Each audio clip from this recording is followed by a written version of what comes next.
ಎಲ್ಲರಿಗೂ ನಮಸ್ಕಾರ. ನಿನ್ನೆ ಹೇಳಿದ್ನಲ್ಲ, ಗಜಪತಿ ಪ್ರತಾಪರುದ್ರನ ಯುದ್ಧ ಮತ್ತು ಕೃಷ್ಣದೇವರಾಯರ ಸ್ನೇಹ ಸಂಬಂಧ ಎಲ್ಲ ಆದಮೇಲೆ ವಾಪಸ್ ಬರ್ತಾರಲ್ಲ ಮದುವೆ ಮಾಡಿಕೊಂಡು ಕೃಷ್ಣದೇವರಾಯರು 16 ರೀತಿಯ ಒಡವೆಗಳನ್ನ ತನ್ನ ಮಾವನಿಗೆ ಕಾಣಿಕೆಯಾಗಿ ಕೊಡ್ತಾರೆ. ಇದು ಕೃಷ್ಣದೇವರಾಯರ ದಿನಚರಿ ಪುಸ್ತಕದಲ್ಲಿದೆ. 16 ರೀತಿಯ ಒಡವೆಗಳನ್ನ ಮದುವೆ ಆದ್ಮೇಲೆ ತಾವು ಕಾಣಿಕೆ ಕೊಡ್ಬೇಕಲ್ಲ.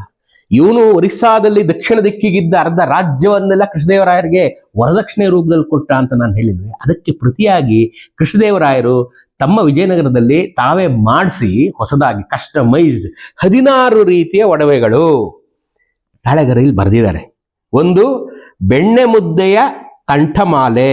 ಇದು ಹೆಂಗಿತ್ತಪ್ಪ ನನಗಂತೂ ನೋಡಿ. ಬೆಣ್ಣೆ ಮುದ್ದೆಯ ಕಂಠಮಾಲೆ, ರವರತ್ನ ಖಚಿತ ಗಿಳಿತಾಳಿ, ನವರತ್ನ ಖಚಿತ ಗಿಣಿತಾಳಿ, ತುಂಬಿಯ ತಾಳಿ, ವೈಢೂರ್ಯ ತಾಳಿ, ವಜ್ರದ ಸರಪಳಿ, ಪಚ್ಚೆಯ ಕಡಗ, ಹುರಿಮುಂಜಿಯ ಅಂದ್ರೆ ನನಗೆ ಗೊತ್ತಿಲ್ಲ, ಮುತ್ತಿನ ಪಚ್ಚೆಯ ಸರ, ಇಂದ್ರನೀಲ ಮುಕುಟ, ವಜ್ರದ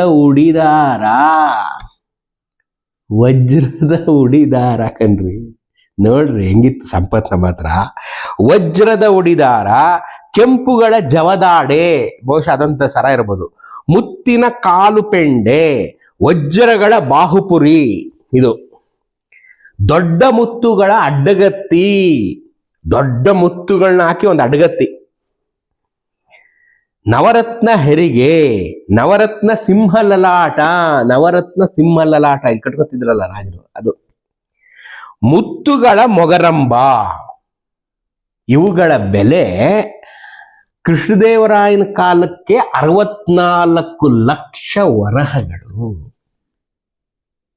ಇಮ್ಯಾಜಿನ್, ಕೃಷ್ಣದೇವರಾಯನ ಕಾಲಕ್ಕೆ 64 ಲಕ್ಷ ವರಹಗಳು.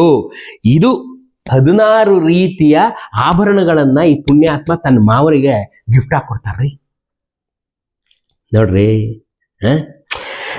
ಇದು ಓದ್ತಾ ಇದ್ರೆ ನಿಜವಾಗ್ಲೂ ಇದು ಓದ್ತಾ ಇದ್ರೆ ನೋಡಪ್ಪ ನನಗೆ ಏನಪ್ಪ ಹೇಗಪ್ಪ ಇದೆಲ್ಲ ಅಂತ ಅನಿಸ್ತಾ ಇರುತ್ತೆ. ನೋಡ್ರಿ, ಕೃಷ್ಣದೇವರಾಯರು ಹೇಗಿದ್ರು ಅಂತಂದ್ರೆ, ಹೇಗಿದ್ರು ಕೃಷ್ಣದೇವರಾಯರು, ಅವ್ರ ದಿನಚರಿ ಒಂಚೂರು ಝಲಕ್ ನಿಮಗೆ ಕೊಡ್ತೀನಿ. ರಾಯರು ದಿನವೂ ಬೆಳಗ್ಗೆ 108 ತಿರುಪತಿಗಳಿಂದ ತೀರ್ಥ ಪ್ರಸಾದ, 108 ತಿರುಪತಿಗಳಿಂದ, 108 ವೆಂಕಟೇಶ್ವರನ ದೇವಸ್ಥಾನಗಳಿಂದ ತೀರ್ಥ ಪ್ರಸಾದ ಪ್ರತಿದಿನ, ಇನ್ಕ್ಲೂಡಿಂಗ್ ತಿರುಪತಿಯಿಂದ ಪ್ರತಿದಿನ ಪ್ರಸಾದ ಬರ್ತಿತ್ತು ರಾಯರಿಗೆ. ಕರ್ನಾಟಕೇಶ್ವರನಾದಂಥ ಸಿಂಹಾಸನಾಧೀಶ್ವರನಾದಂಥ ರಾಯರು ದಿನವೂ ಬೆಳಗ್ಗೆ 108 ತಿರುಪತಿಗಳಿಂದ ತೀರ್ಥ ಪ್ರಸಾದ, 77 ಶಿವ ದೇವಸ್ಥಾನಗಳಿಂದ ಗಂಧ ಪ್ರಸಾದ, 77 ಶಿವನ ದೇವಸ್ಥಾನಗಳಿಂದ ಗಂಧ ಪ್ರಸಾದ, ಅಷ್ಟ ಸಂಯುಕ್ತಾದರಂಥ ಶ್ರೀರಂಗಂ, ಶ್ರೀಮುಷ್ಣಂ, ವೆಂಕಟಾಚಲ, ತೋತಾದ್ರಿ ಮುಂತಾದವುಗಳಿಂದ ನಿತ್ಯೋತ್ಸವಗಳು ಸರಿಯಾಗಿ ನಡೆಯುತ್ತವೆಯೇ ಅಂತ ವಿಚಾರಿಸ್ತಿದ್ದಲ್ಲದೆ ಪ್ರತಿದಿನವೂ 18 ಶಕ್ತಿಪೀಠಗಳ ವಿಚಾರಣೆ. ಇಮ್ಯಾಜಿನ್, 18 ಶಕ್ತಿಪೀಠ ದಿನ ವಿಚಾರಣೆ. 18 ಶಕ್ತಿಪೀಠ ಭಾರತಾದ್ಯಂತ, ನೀವೆಲ್ಲ ನೋಡಿದ್ದೀರಲ್ಲಪ್ಪ. ಕಾಮಾಖ್ಯ, ಇನ್ನೊಂದು ಮತ್ತೊಂದು ಎಲ್ಲ ಶಕ್ತಿಪೀಠಗಳಲ್ವೇ, ಅವುಗಳ ವಿಚಾರಣೆ ಹೇಗೆ. ಇದು ರಾಯರ ದಿನಚರಿಯಲ್ಲಿ ಒಂದು ಭಾಗ. 108 ವೆಂಕಟೇಶ್ವರನ ಪ್ರಸಾದ, 72 ಈಶ್ವರನ ಪ್ರಸಾದ, ಪ್ರತಿದಿನವೂ 18 ಶಕ್ತಿಪೀಠಗಳ ವಿಚಾರಣೆ. ಹೇಗಿತ್ತು ನೋಡ್ರಿ. ಇದು ರಾಯರು. ದಿನ ಬೆಳಗ್ಗೆ ಎದ್ದು ರಾಯರು ಏನ್ ಮಾಡ್ತಾ ಇದ್ರು, ಅವ್ರ ಇನ್ನೊಂದು ಝಲಕ್ ನಿಮ್ಗೆ ಕೊಡ್ತೀನಿ. ರಾಯರು ಪ್ರತಿನಿತ್ಯವೂ ಒಂದು ನಿರ್ದಿಷ್ಟ ಕಾರ್ಯಕ್ರಮವನ್ನು ಅನುಸರಿಸ್ತಾ ಇದ್ರು. ಏನು? ಹೊತ್ತಿಗೆ ಮುಂಚೆ ಎದ್ದ ಕೂಡಲೇ, ಇಮ್ಯಾಜಿನ್, ಇದು ಹೊತ್ತಿಗೆ ಮುಂಚೆ ಎದ್ದ ಕೂಡಲೇ. ನಿಮ್ಮಂಗೆ 7 ಗಂಟೆ ಆಯ್ತು, 7:15, ಒಂದು ಅರ್ಧ ಗಂಟೆ ಮಲ್ಲಿಕಣ, ಸೂರ್ಯ ಬರಕ್ ಮುಂಚೆನೆ ರಾಯರೆದ್ದು ರೆಡಿ. ಹೊತ್ತಿಗೆ ಮುಂಚೆ ಎದ್ದ ಕೂಡಲೇ ವೈದ್ಯರನ್ನ, ಜ್ಯೋತಿಷಿಗಳನ್ನು ಬರಮಾಡ್ಕೊಳ್ತಾ ಇದ್ರು. ಬಾಪ, doctors team, astrologers team. First doctors team ಬಂತ, ಚೆಕ್ ಮಾಡಪ್ಪ ನಮ್ನ ಏನಪ್ಪ ಇದೆ. Full body scan, full body checkup every day till the last day. ಇದು ಕೃಷ್ಣದೇವರಾಯರು. ವೈದ್ಯರು ಬಂದು ದಿನ ಪರೀಕ್ಷೆ ಮಾಡ್ಬೇಕು ರಾಯರನ್ನ. ಹೆಂಗಿದೆ ಕಣ್ಣು, ಕಿವಿ, ಮೂಗು, ಬಾಯಿ, ಕಂಠ, ಜಠರ, ಹೊಟ್ಟೆ, ಬಾಹುಬಲ, ತೊಡೆ ಬಲಗಳು ಹೆಂಗಿದೆ, ಎಲ್ಲಿ ಏನೋ ನೋವು, ಅಲ್ಲೋವ, ಇನ್ನೊಂದ, ಮತ್ತೊಂದ, ಮಗದೊಂದ, ಇಮ್ಯಾಜಿನ್ ರೀ, 6 ವರ್ಷಗಳ ಕಾಲ ಈ ಅಪ್ಪ ಕುದುರೆ ಮೇಲೆ ಕೂತವ್ರು ಇಳಿಲೇ ಇಲ್ಲ. ಲೆಕ್ಕ ಹಾಕ್ರಿ ನೀವು. ಬೆಳಗ್ಗೆ ಕುದುರೆ ಮೇಲೆ ಕೂತ್ಕೊಂಡು ಯುದ್ಧನೇ ಮಾಡೋದು ಅಂದ್ರೆ ಇಮ್ಯಾಜಿನ್ ಮಾಡ್ರಿ. ಅವರಲ್ಲಿ ಎಷ್ಟು ಫಿಸಿಕ್ ಆಗಿದ್ರು, ಎಷ್ಟು ಹೆಲ್ತಿ ಆಗಿದ್ರು. ನಾವು ಇನ್ನೋವಾ ಕಾರಲ್ಲಿ 1,500 ಕಿಲೋಮೀಟರ್ ಹೋಗ್ಬಿಟ್ರೆ 2 ದಿನ ರೆಸ್ಟ್ ತಗೋತೀವಿ. ಏನು ಮಾಡಿರಲ್ಲ ಅಲ್ಲಿ, ಸುಮ್ ಕೂತ್ಕೊಂಡು ಹೋಗೋಕ್ಕೆ. ಅವ್ರು ಹೆಂಗಿದ್ರು, ನಾವು ಹೆಂಗಿದ್ದೀವಿ. ಆಯ್ತಾ? ಫಸ್ಟ್ ಡಾಕ್ಟರ್ಸ್ ಟೀಮು ಬಂದು ಫುಲ್ ಬಾಡಿ ಚೆಕಪ್. ಇನ್ನೊಂದ್ ಕಡೆ ಅಸ್ಟ್ರಾಲಜರ್ಸ್ ಕುಟ್ಕೊಂಡು ಇವತ್ತು ರಾಯರ್ಗೆ ಅವ್ರನ್ನ ಜಾತಕದ ಪ್ರಕಾರ ಹೆಂಗಿದೆ ಎವ್ರಿ ಡೇ, ಅದು ಎವ್ರಿ ಡೇ ಇವತ್ತು ಹೆಂಗಿದೆ, ಇವತ್ತೇನು ದಿನ ಡಿಸಿಷನ್ ತಗೋಬೋದಾ ಇಲ್ವಾ, ಯುದ್ಧಕ್ಕೆ ಹೊರಡ್ಬೋದಾ ಇಲ್ವಾ, ಒಂದು ಗೃಹ ಪ್ರವೇಶ ಮಾಡ್ಬೋದಾ ಇಲ್ವಾ, ದೇವಸ್ಥಾನ ಒಂದು ಕಟ್ಸ್ಬೋದಾ ಇಲ್ವಾ, ಕೆರೆ ಕುಂಟೆ ಕಟ್ಸ್ಬೋದಾ ಇಲ್ವಾ, ದಾನ ಧರ್ಮ ಮಾಡ್ಬೋದಾ ಇಲ್ವಾ, ಶಿಕ್ಷೆ, ಇನ್ನೊಂದು ಮತ್ತೊಂದು ಮಗದೊಂದು ಎವ್ರಿ ಡೇ ಕಾರ್ಯಕ್ರಮ ಇವತ್ತು ಹೆಂಗಿದೆ ಅಸ್ಟ್ರಾಲಜಿ ಪ್ರಕಾರ. ಇದು ಒಂದ್ ಕಡೆ ಡಾಕ್ಟರ್ಸ್ದು, ಒಂದ್ ಕಡೆ ಆರೋಗ್ಯದ ಬಗೆಗೂ ಎಲ್ಲ ಗ್ರಹಗತಿಯ ಬಗೆಗೂ ಸಮಾಲೋಚನೆ. ಇವರ ಹೋದ ತಕ್ಷಣ ಮಿನಿಸ್ಟ್ರು, ಸೇನಾಧಿಪತಿಗಳು, ಅವರು ಇವರು ಎಲ್ಲ ಆಫೀಸ್ನವರೆಲ್ಲ ಬಂದ್ಬಿಟ್ಟು ಎಲ್ಲ ವಿಚಾರ ವಿನಿಮಯ, ಆದಾಯ ವೆಚ್ಚ, ರಾಜ್ಯದ ಆಹುಗೋಹುಗಳು ಹೇಗೆ, ಆಪ್ತ ಮಂತ್ರಿಗಳ ಸಮಾಲೋಚನೆ ಎಲ್ಲ. ಏನಪ್ಪ ಇವತ್ತೇನು ನಡೀತಾ ಇದೆ, ನೆನ್ನೆ ಏನು ನಡೀತು, ಇವತ್ತೇನು ಮಾಡ್ತೀರಾ, ಬೆಳಗ್ಗೆ ಎದ್ದು ನೀವೆಲ್ಲ ಏನ್ ಮಾಡ್ತೀರಾ, ಎಲ್ಲ ಪಟ್ಟಿ ಕೊಡಿ, ಏನ್ ನಡೀತಾ ಇದೆ, ಆದಾಯ ಎಷ್ಟಿದೆ, ವ್ಯಯ ಎಷ್ಟಿದೆ, ಖರ್ಚು ಎಷ್ಟಿದೆ, ಸಂಪಾದನೆ ಎಷ್ಟಿದೆ, ಎಲ್ಲೆಲ್ಲೇ ನಡೀತಾ ಇದೆ, ಎಲ್ಲ ಇಂಪಾರ್ಟೆಂಟ್ ಅಪ್ಡೇಟ್ಸ್ ಎವ್ರಿ ಡೇ. ನಿನ್ನೆ ಏನ್ ಮಾಡಿದ್ರಿ, ನಿನ್ನೆ ರಾತ್ರಿ ಬೆಳಗ್ಗೆ ಹೇಳ್ಬಿಟ್ಟು ಹೋದ್ರಲ್ಲ ಇವೆಲ್ಲ ಮಾಡ್ತೀನಿ ಅಂತ, ಇವತ್ತು ಆಯ್ತಾ, ಆಗಿಲ್ವಾ, ಯಾಕಾಗಿಲ್ಲ, ಇವತ್ತೇನೇನ್ ಮಾಡ್ತೀರಾ.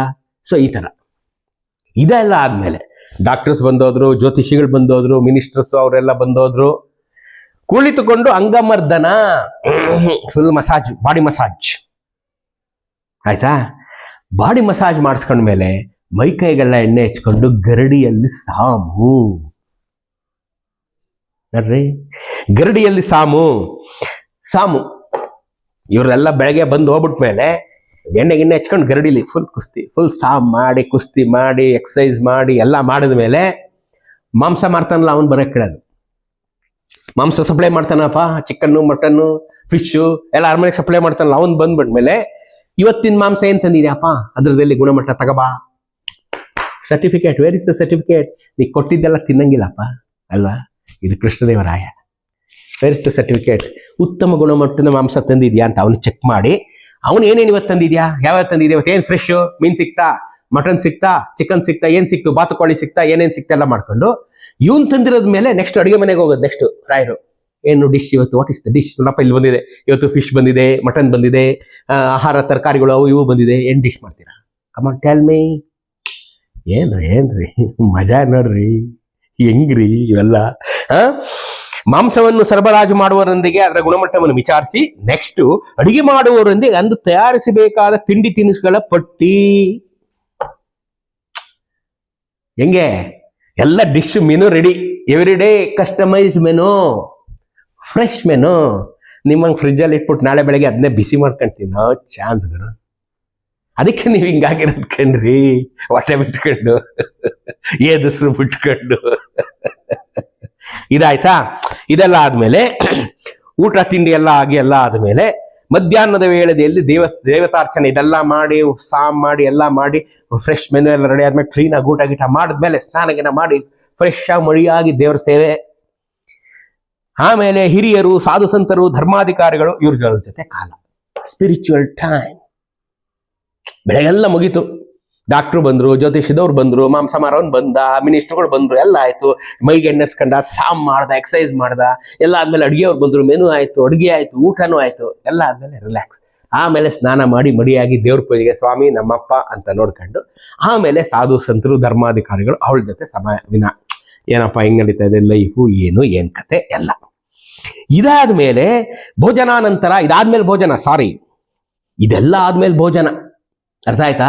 ಅಲ್ಲಿ ಮೆನು ಎಲ್ಲ ಸೆಟ್ ಮಾಡ್ಬಿಟ್ಟು ಅಡುಗೆ ಮಾಡ್ತಾ ಇದ್ರಿ ಅಂದ್ಬಿಟ್ಟು ಇವ್ರು ಸ್ನಾನ ಗಿನ ಮಾಡಿದ್ಮೇಲೆ ದೇವರ ಅರ್ಚನೆ ಮಾಡಿ, ಸಾಧು ಸಂತರು, ಧರ್ಮಾಧಿಕಾರಿಗಳು ಮೀಟಿಂಗ್ ಎಲ್ಲ ಆದ್ಮೇಲೆ ಇಲ್ಲಿ ಅಡುಗೆ ರೆಡಿ, ಘಮ ಘಮ ಅಂತಿದ್ದಂಗೆ. ಆಮೇಲೆ ಭೋಜನ ಮಾಡಿದ ಮೇಲೆ ನೋಡ್ರಿ, ಇದನ್ನ ನೀವು ಫಾಲೋ ಮಾಡಿ. ಯಾಕೆ ನಾನು ಹಿಂಗೆ ಹೇಳ್ತೀನಿ ಅಂದ್ರೆ, ಭೋಜನ ಆದ ಮೇಲೆ ವಿದೂಷಕರು, ಕವಿಗಳು ಇವರುಗಳೊಂದಿಗೆ ಗೋಷ್ಠಿ. ತೇರಿ ಆಂಖೋ ಕೆ ಸಿವಾ, ಹಿಂಗೆ ಊಟ ಆದ್ಮೇಲೆ ಹಿಂಗ್ ಮಾಡ್ಬೇಕು ನೀನು. ಊಟ ಆದ್ಮೇಲೆ ಗೂಬೆ ತರ ಕೂತ್ಕೊಂಡು ಟಿವಿ ನೋಡೋದಲ್ಲ. ಪೌರಾಣಿಕರು, ಕವಿಗಳೊಂದಿಗೆ, ವಿನೋದಗಳೊಂದಿಗೆ, ಅವ್ರಗಳ ಜೊತೆಗೆ ಎಲ್ಲ ಗೋಷ್ಠಿ. ಹಾಡು ಗೀಡು ಹೇಳ್ಕೊಂಡು ಆರಾಮಾಗಿ ಗೋಷ್ಠಿ ಮಾಡೋದು, ವಿನೋದ ಗೋಷ್ಠಿ. ಯಾಕಂದ್ರೆ ಯು ನೀಡ್ ರಿಲ್ಯಾಕ್ಸೇಷನ್. ಇಷ್ಟೆಲ್ಲ ಬೆಳಗ್ಗೆ ಏನು ಮಾಡಿರ್ತೀಯಲ್ಲಪ್ಪ, ಯು ನೀಡ್ ರಿಲ್ಯಾಕ್ಸೇಷನ್. ಇದೆಲ್ಲ ಮಹಾರಾಜ ಕೃಷ್ಣದೇವರಾಯರು ಅರಮನೆಯಲ್ಲಿದ್ದಾಗ, ಅವ್ರ ಅರಮನೆಯಲ್ಲಿ ಇದ್ದಿದ್ದೇ ಕಮ್ಮಿ, ಯುದ್ಧ ಭೂಮಿಲಿ ಜಾಸ್ತಿ ಅಲ್ವಾ. ನಾನು ಎಲ್ಲಾರ್ಗೂ ಯಾಕೆ ಬಂದ್ಬಿಟ್ಟಿದ್ದೀನಿ, ಆಯ್ತಾ. ಸಂಜೆ ವೇಳೆಯಲ್ಲಿ ಈಗೆಲ್ಲ ಇವರೆಲ್ಲ ಬಂದು ಹೋಗ್ಬಿಡ್ತಾರಲ್ಲ, ಸಂಜೆ ಅಂದರೆ ರಾತ್ರಿ, ಡಾನ್ ಇಲ್ಲ ಸೂರ್ಯಾಸ್ತ ಆದಮೇಲೆ ಬೇಹುಗಾರರು ಅವ್ರು ಬರ್ತಾರೆ. ಗೂಢಚಾರರು, ಬೇಹುಗಾರರು, ಕಳ್ಳರು, ಟಕ್ಕರು, ಯಾರು ಯಾರು ಸುಪಾರಿ ಕಿಲ್ಲರ್ಸು, ರೌಡಿಗಳು, ದರೋಡೆಕೋರರು ಎಲ್ಲ, ಏನು ಬಚ್ಚ ಹುಚ್ಚ ಇವರೆಲ್ಲ ಬರ್ತಾರೆ. ಅವರೆಲ್ಲ ಬಂದ ಅವ್ರ ಜೊತೆ ಸಮಾಲೋಚನೆ. ಏನು ತಂದೆ, ಎಲ್ಲಿ ಏನು ಮಾಡಿದೆ, ಎಲ್ಲಿ ಬಿಟ್ಟಿಂಗ್ ಇಟ್ಟೆ, ಎಲ್ಲಿ ಯಾವನಿಗೆ ಕಚ್ಚಕ್ ಅನ್ನಿಸ್ತೆ, ಹೆಂಗೆ ಮಾಡಿದೆ, ಅದೆಲ್ಲ ರಾತ್ರಿ. ಎಲ್ಲಿ ಬೇಹುಗಾರ ನೀನು ಅಲ್ಲೋಗು, ಏನು ಮಾಡ್ತಾವ ತಿಳ್ಕೊಂಬಿಲ್, ಇವೆಲ್ಲ ರಾತ್ರಿ ಮಂತ್ರಾಲೋಚನೆಗಳು ನೋಡ್ರಿ. ಇದೆಲ್ಲ ಮಾಡಿದ ಮೇಲೆ ಸುದ್ದಿ ಸಮಾಚಾರಗಳನ್ನ ಕೇಳಿ ತಿರ್ಗಳು, ಇವತ್ತು ಹಿಂಗೆ ಮಾಡಿದೆ ಬುದ್ಧಿ, ಹಂಗೆ ಮಾಡಿದೆ ಬುದ್ಧಿ, ಅದೆಲ್ಲ ಆದಮೇಲೆ ರಾತ್ರಿ ಮಲಗುವ ಮುಂಚೆ ಸಂಗೀತವನ್ನು ಆಲಿಸುವುದು ನೋಡ್ರಿ. ಇದು ಇಂಪಾರ್ಟೆಂಟು. ನೀವು ರಾತ್ರಿ ಎಲ್ಲ ಸುಮ್ಮನೆ ಫೇಸ್ಬುಕ್ಕು ಈ ಮೊಬೈಲ್ ನೋಡ್ಕೊಂಡು ಬಿದ್ದಿರಬೇಡಿ, ಲ್ಯಾಪ್ಟಾಪ್ ನೋಡ್ಕೊಂಡು ಎಸ್ಬಿಟ್ಟವೆಲ್ಲ. ಮಲ್ಕೊಳಕ್ಕೆ ಮುಂಚೆ ಒಂದೊಳ್ಳೆ ಮ್ಯೂಸಿಕ್ ಕೇಳ್ಬಿಟ್ಟು ರಾತ್ರಿಯನ್ನು ಅಂತಃಪುರದ ಸ್ತ್ರೀಯರೊಂದಿಗೆ ಕಳೆಯುವುದು. ಗೊತ್ತಾಯ್ತಾ ಬ್ರೋ? ಗೊತ್ತಾಯ್ತಾ? ಹಿಂಗಿದ್ರಷ್ಟೇ ನೀನು ರಾಜ. ಸುಮ್ಮನೆ ಹೆಸರಿಟ್ಕೊಂಬಿಟ್ನ ರಾಜ, ಅವೆಲ್ಲ ನಡೆಯಲ್ಲ. ನಮ್ಮ ಹತ್ರ ಸಿಕ್ಕಾಪಟ್ಟೆ ದುಡ್ಡಿದೆ ನಾವು ರಾಜ, ಅವೆಲ್ಲಪ್ಪ. ನೀನು ರಾಜನಂತೆ ಬದುಕಬೇಕಾದ್ರೆ ಇದು ನೀನು ರಾಜನಂತೆ ಬದುಕೋದು ಇದು. ಗೊತ್ತಾಯ್ತಾ? ಇದು ಇಂಪಾರ್ಟೆಂಟ್. ಕೃಷ್ಣದೇವರಾಯರು ಹಿಂಗೆ ಪ್ರತಿದಿನ ಬದುಕಿದ್ರು ನೋಡ್ರಿ. ಹೊತ್ತಿಗೆ ಮುಂಚೆ ಎದ್ದು ಹೆಂಗೆ ದೇವತೆ 108 ತಿರುಪತಿ ದೇವಸ್ಥಾನ, 72 ಈಶ್ವರನ ದೇವಸ್ಥಾನ, ಅದೆಲ್ಲ ಬಂದಮೇಲೆ, ಇಷ್ಟೆಲ್ಲ ಆದಮೇಲೆ ರಾತ್ರಿ ಮಲಗುವ ಮುಂಚೆ ಸಂಗೀತವನ್ನು ಆಲಿಸಿ ಅಂತಃಪುರದ ಸ್ತ್ರೀಯರ ಜೊತೆಯಲ್ಲಿ ಕಳೆದು ಕಣ್ಣು ಮುಚ್ಚಿದ್ ನೋಡ್ಬಿಟ್ಟು ನಾವು ಬೆಳಗ್ಗೆ ಹೊತ್ತಿಗೆ ಮುಂಚೆ ಎದ್ದು ಪುನಃ ಶುರು. ಹೆಂಗ್ರಿ ಇವೆಲ್ಲ, ಹೆಂಗ್ರಿ ಸಾಧ್ಯ ನೋಡ್ರಿ. ಅದಕ್ಕೆ ಅವರು ದಕ್ಷಿಣ ಸಾಮ್ರಾಜ್ಯಾಧಿಪತಿ, ದಕ್ಷಿಣ ಸಮುದ್ರಾಧಿಪತಿ, ಅದಕ್ಕೆ ಅವರಾಗಿದ್ದು. ಯಾಕೆಂದ್ರೆ ಇಂಥ life style, minute to minute program ಅಂತೀವಲ್ಲ, ಹಂಗೆ ಮಿನಿಟ್ ಟು ಮಿನಿಟ್ ಪ್ರೋಗ್ರಾಮು, ಅದು ಕೃಷ್ಣದೇವರಾಯ. ಅರ್ಥ ಆಯ್ತಾ ನಿಮ್ಗೀಗ? ಆಯ್ತಾ? ಈಗ ಇನ್ನೊಬ್ಬ ಪುಣ್ಯಾತ್ಮನ ವಿಚಾರಕ್ಕೆ ಬರೋಣ. ಡೊಮಿಂಗೋಸ್ ಪಿಯಾಸ್. ಇವರು ಕೃಷ್ಣದೇವರಾಯನ ಭೇಟಿ ಮಾಡ್ತಾನೆ. ಇವನು ನೋಡಿದ ವಿಜಯನಗರ ಅವತ್ತು ಹೆಂಗಿತ್ತು, ಕೃಷ್ಣದೇವರಾಯರು ಹೆಂಗಿದ್ರು, ಇವ್ರನ್ನ ಹೇಗೆ ನೋಡ್ಕೊಂಡ್ರು, ಇದನ್ನ ಒಂಚೂರು ನೋಡೋಣ ಈಗ ಅಲ್ಲ. ನೋಡಿ, ಈ ರಾಜ್ಯ ಸಮತಟ್ಟಾಗಿರೋದ್ರಿಂದ ಬೇರೆ ಕಡೆಗಳಿಂತಲ್ಲಿ ಹೆಚ್ಚಾಗಿ ಗಾಳಿ ಬೀಸುತ್ತೆ. ಎಣ್ಣೆ ಮತ್ತು ಉತ್ತು ಬೆಳೆಯುವ ಬೀಜದಿಂದ ಬರುತ್ತದೆ. ಯಂತ್ರಗಳ ಸಹಾಯದಿಂದ ಎಣ್ಣೆ ತೆಗಿತಾರೆ. ರಾಜ್ಯ ತುಂಬಾ ದೊಡ್ಡದು, ಸಿಕ್ಕಾಪಟ್ಟೆ ನೀರು ಸಂಗ್ರಹಿಸಿಟ್ಕೊಳ್ತಾರೆ. ತೊರೆ ಬಂತು ಯಾವಾಗಲೂ ತುಂಬಿ ಹರಿತಾ ಇರುತ್ತೆ. ಆಯ್ತೆ, ಈ ರಾಜ್ಯದಲ್ಲಿ ಆಕಳನ್ನಾಗಲಿ ಎತ್ತನ್ನಾಗಲಿ ಕೊಲ್ಲುವುದಿಲ್ಲ. ಆಕಳನ್ನಾಗಲಿ ಎತ್ತನ್ನಾಗಲಿ, ಯಾಕೆಂದ್ರೆ ಪಶು ಸಂಪತ್ತು, ಅವಾಗ ಅದು ಸಂಪತ್ತು. ಎತ್ತುಗಳು ಆಕಳನ್ನು ಕೊಲ್ತಾ ಇರಲಿಲ್ಲ, ಯಾಕೆಂದ್ರೆ ಉಪಯೋಗಿಸ್ತಾ ಇದ್ರು ಅಲ್ವಾ. ಎತ್ತುಗಳನ್ನ ಗದ್ದೆ ಬೈಲಿಗೆ, ಆಕಳನ್ನ ಹಾಲು ಕರಿಯಕ್ಕೆ ಉಪಯೋಗಿಸ್ತಾ ಇದ್ರು. ಈ ರಾಜ್ಯದಲ್ಲಿ ಆಕಳನ್ನಾಗಲಿ ಎತ್ತನ್ನಾಗಲಿ ಕೊಲ್ಲುವುದಿಲ್ಲ. ಈ ಎತ್ತುಗಳನ್ನು ಹೇಸರಗತ್ತೆಯನ್ನೇ ಮಾಲನ್ನು ಹೊರಲಿಕ್ಕೆ ಉಪಯೋಗಿಸುತ್ತಾರೆ. ಆಕಳುಗಳನ್ನು ಅವರು ಪೂಜಿಸುತ್ತಾರೆ. ಗುಡಿಗಳಲ್ಲಿ ಆಕಳು ಮತ್ತು ಎತ್ತುಗಳಿಂದ ಕಲ್ಲಿನ ವಿಗ್ರಹಗಳಿವೆ. ಅರ್ಥ ಆಯ್ತೇನ್ರಿ? ನೋಡಿ, ಇದನ್ನ ಇವನು ಡೊಮಿಂಗೋಸ್ ಪಿಯಾಸು ತಾನು ನೋಡಿದ್ದನ್ನು ಬರೆದಿದ್ದಾನೆ. ತಾನು ಅಲ್ಲಿ ಇದ್ದ, ವಿಜಯನಗರದಲ್ಲಿ ತಿಂಗಳಾನ್ಗಟ್ಲೆ ಇದ್ದ, ಅವನು ಬರೆದಿದ್ದಾನೆ ಇದನ್ನ. ಆಯ್ತಾ? ನೋಡಿ, ಇಲ್ಲಿನ ಗುಡಿಗಳಲ್ಲಿ ಮನುಷ್ಯನ ದೇಹವಿರುವ ಆನೆಯ ಮುಖದ ವಿಗ್ರಹವಿದೆ. ಯಾವ್ದಪ್ಪ? ಗಣಪತಿ ಅಲ್ವಾ. ಇಲ್ಲಿನ ದೇವಸ್ಥಾನಗಳಲ್ಲಿ ಈ ತರ ಇದೆ, ಆನೆಯ ಮುಖದ ವಿಗ್ರಹವಿದೆ. ಇದಕ್ಕೆ 6 ಕೈಗಳಿವೆ. ಈಗ 6 ಅಂದ್ರೆ ಈ ವಿಗ್ರಹವು ನಾಶವಾದಾಗ ಈ ಜಗತ್ತು ಪ್ರಳಯ ಆಗೋಗುತ್ತೆ ಅನ್ನೋದು ಇಲ್ಲಿ ಜನರ ನಂಬಿಕೆ. ಆಯ್ತಾ? ಈ ವಿಗ್ರಹಕ್ಕೆ ದಿನ ಇವರು ಊಟ ಕೊಡ್ತಾರೆ, ಅಂದ್ರೆ ನೈವೇದ್ಯ ತೋರಿಸ್ತಾರೆ. ಆಯ್ತಾ? ಈ ನೈವೇದ್ಯ ಕೊಡುವಂತ ಕಾಲದಲ್ಲಿ ಗುಡಿಯ ಹೆಂಗಸನ್ನು ನೃತ್ಯ ಮಾಡುತ್ತಾ ಆತನಿಗೆ ಎಲ್ಲ ಬಗೆಯ ಉಪಚಾರಗಳನ್ನ ಮಾಡುವರು. ನೀವು ಯಾವ್ದಾರ ಶಾಸನ ನೋಡಿದಾಗ, ನೀವೆಲ್ಲರೂ ನೀವು ಕೇಮ್ ಅಕ್ರಾಸ್ ಎನಿ ಶಾಸನ, ನಿಮಗೆ ಅಲ್ಲಿ ಒಂದು ಶಾಸನದಲ್ಲಿ ಬರೆದಿರುತ್ತೆ, ಕೃಷ್ಣದೇವರಾಯರು ಅಥವಾ ವಿಜಯನಗರದ ಬುಕ್ಕರಾಯರು, ಇಮ್ಮಡಿ ಪ್ರಭುದೇವರಾಯರು, ಹರಿಹರ ಯಾರುವೆ ಅಂಗಭೋಗ, ಈ ಚೆನ್ನಕೇಶವನ ರಂಗಭೋಗಕ್ಕೆಂದು ಈ ಒಂದು 5 ಎಕರೆ ಜಮೀನು ಬಿಟ್ಟಿದ್ದಾರೆ ಅಂತ ಈ ಶಾಸನ ತಿಳಿಸುತ್ತೆ ಅಂತ ಹೇಳ್ತಾರೆ. ಏನು ಅಂಗಭೋಗ ರಂಗಭೋಗ ಅಂದ್ರೆ ಏನು? ಏನಪ್ಪ ಅಂದ್ರೆ ಅಂಗಭೋಗ ಚೆನ್ನಕೇಶವ ಅಥವಾ ಸೌಮ್ಯಕೇಶವ ಅಥವಾ ಚೆಲುವನಾರಾಯಣ ಅಥವಾ ರಂಗನಾಥ ಸ್ವಾಮಿ ಅಥವಾ ಈಶ್ವರ ಏಮನೇ ದೇವರಾಗಲಿ, ಅಂಗಭೋಗ ಅಂದ್ರೆ ಅಂಗ ಅಂಗ ದೇಹದ ಅಂಗಾಂಗಗಳು, ಅದು ಅಂಗಭೋಗ. ಭೋಗ ಅಂದ್ರೆ ಅದಕ್ಕೆ ಅಲಂಕಾರ, ಕಿರೀಟ, ಲಲಾಟದ್ದು ಮಣಿ, ಕತ್ತಿನ ಸರಗಳು, ಹೂವು, ಗಂಧ, ಅಕ್ಷತೆ, ಕರ್ಪೂರ, ನೈವೇದ್ಯ, ಗಂಧದ ಕಡ್ಡಿ, ಇವೆಲ್ಲ ಅಂಗಭೋಗದ ಪದಾರ್ಥಗಳು. ಅಂಗಭೋಗ, ದೇವರನ್ನ ಅಲಂಕಾರ ಮಾಡೋದು ಅಂಗಭೋಗ. ಅದಕ್ಕೆ ಈ ಜಮೀನ್ ಬಿಟ್ಟಿದೀವಿ. ಈ ಜಮೀನಲ್ಲಿ ಬರೋ ಉತ್ಪತ್ತಿಲಿ ದೇವ್ರನ್ನ ಅಲಂಕಾರ ಮಾಡ್ಬೇಕು. ಡೈಲಿ ಒಂದು 100 ಮಾರು ಊಟ ತಗೋಬೇಕು, ಎಲ್ಲ ಅಲಂಕಾರ ಮಾಡ್ಬೇಕು. ದೇವ್ರನ್ನ ಚೆನ್ನಾಗಿ ಅಲಂಕಾರ ಮಾಡ್ಬೇಕು. ವಿಷ್ಣು ಅಲಂಕಾರ ಪ್ರಿಯ, ನೀ ಅಲಂಕಾರ ಮಾಡಬೇಕು. ರಂಗಭೋಗ ಅಂದ್ರೇನು? ನೀವು ಗರ್ಭಗುಡಿ ಎದುರುಗಡೆ ಒಂದು 4 ಕಲ್ಲು ಹಾಕಿರ್ತಾರೆ, 4 ಮೂಲೆಗೆ ಒಂದು 4 ಕಾಲಮ್ ಹಾಕಿರ್ತಾರೆ, ಒಂದು ಮಂಟಪ ತರ ಇರುತ್ತೆ ಅಲ್ವಾ? ಅದು ರಂಗ ಮಂಟಪ.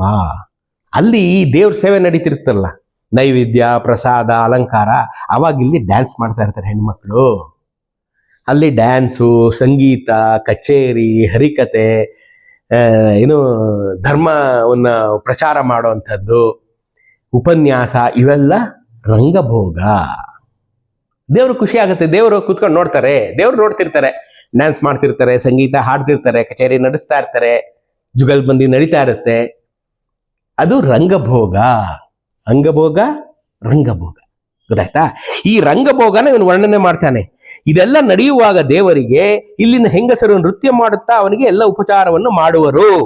ಈ ಹೆಂಗಸರಿಗೆ ಹುಟ್ಟಿದ ಎಲ್ಲ ಹೆಣ್ಣು ಕೂಸುಗಳು ಈ ದೇವಾಲಯಕ್ಕೆ ಸೇರಿದವು. ಈ ಎಲ್ಲ ಹೆಂಗಸರು ವೇಶ್ಯೆಯರು. ನಗರದ ಸುಂದರ ಬೀದಿಗಳಲ್ಲಿ ಇವರು ವಾಸವಾಗಿರುವರು. ಇವರು ಎಲ್ಲಾ ನಗರಗಳಲ್ಲಿಯೂ ಸುಂದರವಾದ ಸಾಲು ಮನೆಗಳಲ್ಲಿರುವವರು. ಇವರೆಲ್ಲರೂ ತುಂಬಾ ಗೌರವಿಸಲ್ಪಡುವರು. ಯಾವುದೇ ಗೌರವವಾದ ಮನುಷ್ಯ ಇಲ್ಲಿಗೆ ಹೋದ್ರೆ ಅವನಿಗೆ ಹೆಸರಿಗೆ ಕಳಂಕ ತಟ್ಟೋದಿಲ್ಲ. ರಾಜನ ಸಮ್ಮುಖದಲ್ಲಿ ರಾಣಿಯರು ಇರುವಾಗಲೂ ತಾಂಬೂಲ ಹಾಕಬಹುದಾದಂತ ಇವರು, ಈ ಹೆಂಗಸರು, ಈ ಗೌರವ ದಂಡನಾಯಕನಿಗೂ ಸರದಾರನಿಗೂ ಇಲ್ಲ. ಯಾಕಪ್ಪ ಒಂದೇ ಸಲ ಓದ್ದೆ ಅಂದ್ರೆ, ಈ ರಂಗಭೋಗಕ್ಕೆ ಅನ್ನೋದೇ ದೊಡ್ಡದಾದಂಥ ಒಂದು ನೆಟ್ವರ್ಕ್ ಇದು.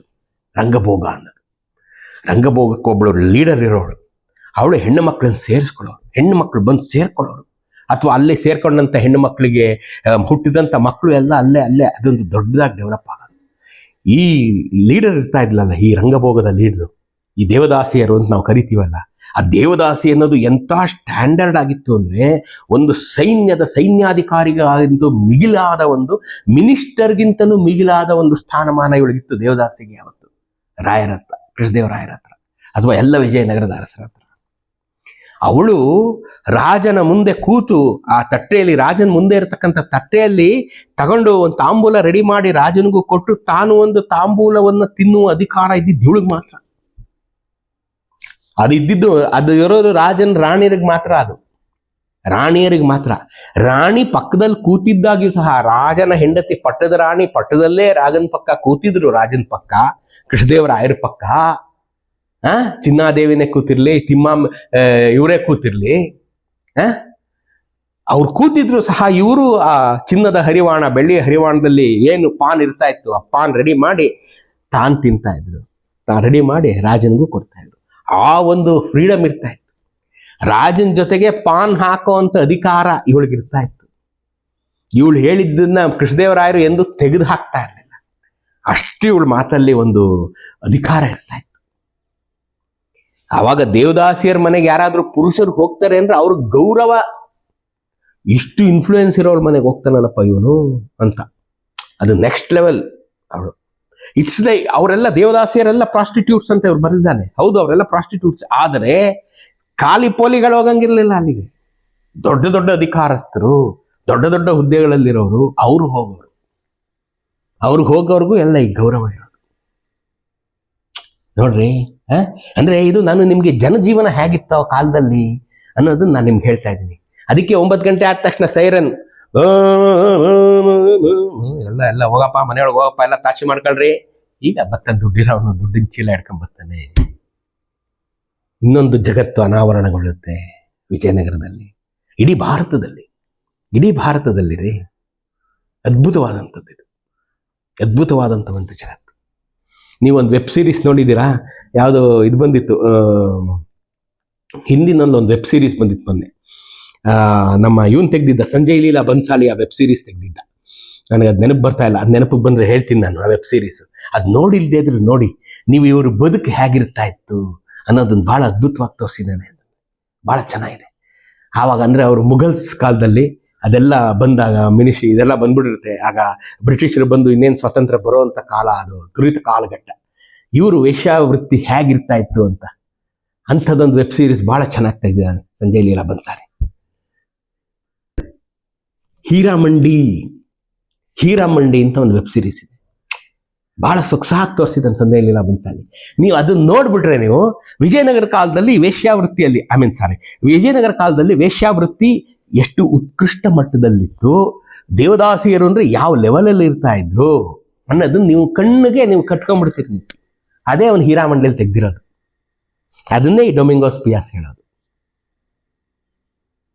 ನಾವು ತುಂಬಾ ಚೆನ್ನಾಗಿ ಜೀವನ ಮಾಡ್ತೀವಿ, ಅವರೆಲ್ಲ ಮೆರೆದು ಬಿಟ್ಟವ್ರು ಕಣ್ರಿ. ಆಗಿನ ಕಾಲದ ಜನ ಸುಖದ ಸುಪ್ಪತ್ತಿಗೆಯಲ್ಲಿ ಮೆರೆದು ಬಿಟ್ಟಿದ್ದಾರೆ ದುಡ್ಡಿರೋರೆಲ್ಲ. ಹಂಗಾಗಿ ಅವತ್ತಿನ ಕಾಲ ಅಂತ ಹೊಡ್ಕೊಳ್ಳೋದು ನಾವು. ಯಾಕೆ ಅಂದ್ರೆ ಹಿಂಗೆಲ್ಲ ಮಾಡಿದಾರೆ ಅವರು ಅಂತ. ನಾವೇ ಬಟ್ಟೆ ಮೆಷಿನ್ಗೆ ಹಾಕತ್ತೀವಿ, ನಾವೇ ಪಾತ್ರೆ ಡಿಶ್ ವಾಷರ್ಗೆ ಹಾಕ್ತೀವಿ, ಬಟ್ಟೆ ಮೆಷಿನ್. ನಮ್ಮ ಜೀವನ ಇಷ್ಟೇ, ನಮ್ಮ ಜೀವನ ಇನ್ನೇನು ಮಾಡೋಕ್ಕಾಗಲ್ಲ ನಮ್ಮ ಕೈ. ಅಂತ ಅದ್ಭುತವಾದಂಥ ಬದುಕಿದ್ರು ಆಗಿನವರು. ಸೊ ಅವ್ರಿಗೆ ಅಷ್ಟು ಪವರ್ ಇತ್ತು ಅಂತ ಹೇಳಕ್ ನಾನು ಇಷ್ಟೆಲ್ಲ ಹೇಳ್ಬೇಕಾಯ್ತು. ಅವ್ರ ಪವರ್ ಎಷ್ಟಿತ್ತು ಅಂತ ನೀವು ಆ ಹೀರಾಮಂಡಿಲಿ ನೋಡ್ರಿ. ಒಬ್ಬೊಬ್ಬಳಿಗೆ ಎಷ್ಟೆಷ್ಟು ಪವರ್ ಇತ್ತು, ಈ ಸರ್ಕಾರನೇ ಅಳ್ಳಾಡಿಸ್ಬಿಡೋಳು, ಅಷ್ಟು ಪವರ್ ಇತ್ತು ಅವಾಗ. ಆಯ್ತಾ?